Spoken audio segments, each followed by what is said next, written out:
The 50,501 movement. Republican and media reactions.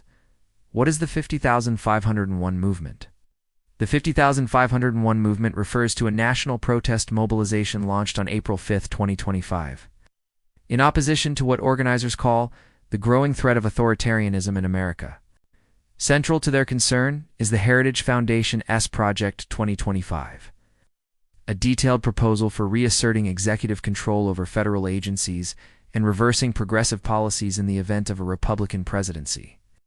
The movement derives its name from May 5, 2001, symbolizing a call to defend democratic institutions, minority rights, and judicial independence.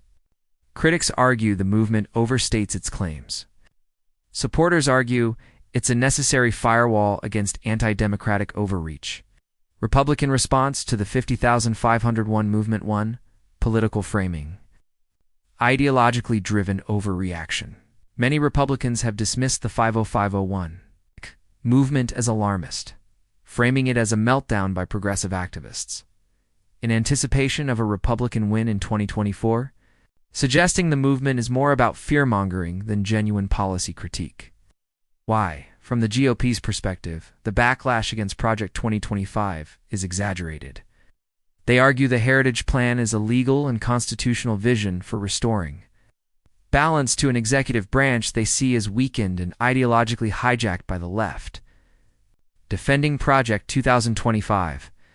Some Republicans openly support Project 2025, framing it as a return to constitutional governance, where elected leaders, not bureaucrats, make decisions, highlighting goals such as downsizing government overreach, securing the southern border, and reasserting parental rights in schools. Key point: they view 50,501 not as a defense of democracy, but as a progressive defense of bureaucracy and elite power centers. Unifying base. The movement is helping Republicans rally their base by framing the protests as anti-American or radical, positioning the GOP as defenders of tradition, order, and democratic electoral outcomes. Media landscape reaction. Left-wing media response. Framing as a pro-democracy uprising, outlets like MSNBC, The Nation, The Guardian, and Democracy Now!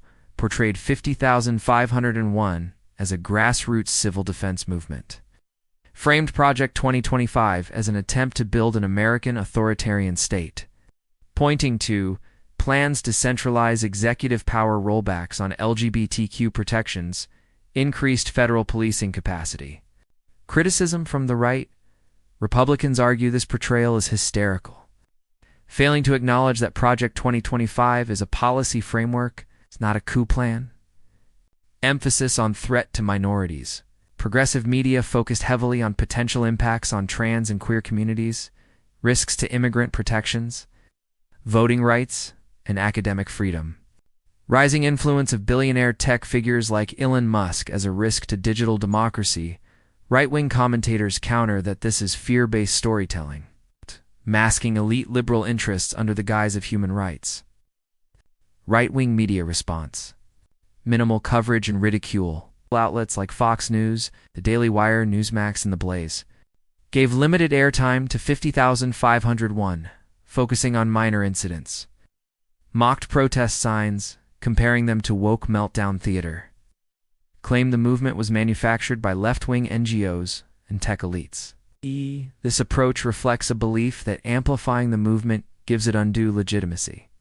So the tactic is to mock and ignore, beframing as tro-turfed chaos. Right-leaning podcasts and influencers framed 50,501 as astroturf activism. Not organic, funded by donors like Soros or progressive PACs. A smokescreen to distract from failures of the Biden administration's supporters of 50,501. Argue this is a bad faith tactic to avoid engaging with real concerns about democratic erosion. Legal and governmental reactions. Republican lawmakers' policy response. State-level crackdowns. Some red states have introduced bills to increase penalties for disruptive protests, expanded police powers to surveil and control large gatherings, suggested protest organizers be held accountable for economic disruption. GOP justification. protect public safety and economic stability, especially after the chaotic optics of past left-wing protests. Silent endorsements. Many GOP lawmakers haven't denounced Project 2025, not because they endorse every detail, but because it reflects broader goals of limited government. Border enforcement. Agency reform publicly disavowing it could split the base in a critical election year, why Republicans push back on 50501. Strategic motive reasoning. Narrative control. 50,501's message threatens to reframe GOP strategy as authoritarian, so Republicans counter it as hysteria. Protect political momentum heading into 2024-25. GOP sees the movement as a democratic attempt to derail populist momentum. Avoid policy spotlight. Some Republicans support Project 2025's spirit, but Don T. want the specifics. To become a political liability, defensive donor-class GOP-aligned billionaires are under attack by the movement. GOP response protects their tech and media influence. Conclusion. A movement meets a wall. 50,501 movement sees itself as a last line of defense for democracy.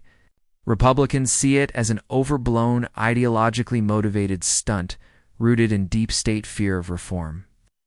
Right-wing media mostly ridicules or ignores it. Left-wing media amplifies its urgency as a potential historic civic turning point. What happens next will likely depend on whether the movement can build long-term coalitions. Republicans can control the framing into 2025. Project 2025's more radical components become publicly understood,